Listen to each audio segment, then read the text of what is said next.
Now let's start with the chapter, and the first country that we shall be visiting is Chile.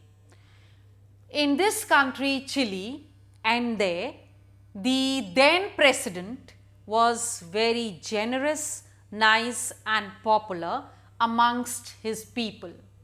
He was the leader of the Socialist Party of Chile, and when he became the president, he made number of reforms in his country.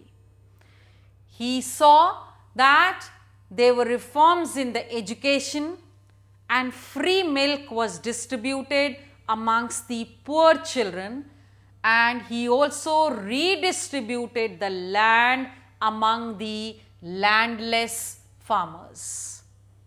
He was also against the foreign companies who were taking away the natural resources like copper from Chile. But there were people like the big landlords and also the church which turned against Allende. Therefore, a coup took place in Chile on 11 September 1973.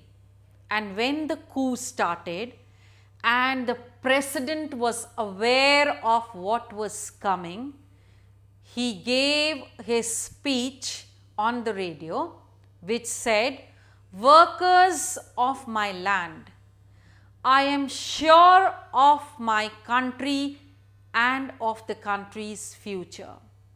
I know this bitter movement or moment in the history of Chile shall pass away. We shall again restore back the peace in the country. I know the efforts and the sacrifice that I shall make shall not go in vain.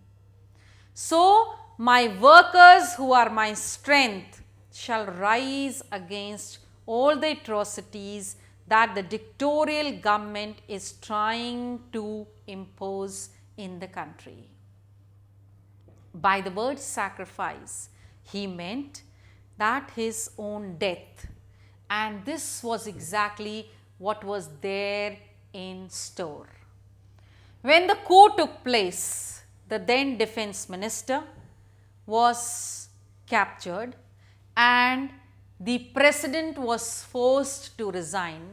When he refused, he was killed, and Augusto Pinochet became the dictator or the military dictator of Chile, thereby destroying the peaceful and the popular government of the country, and ruled for the next 17 years.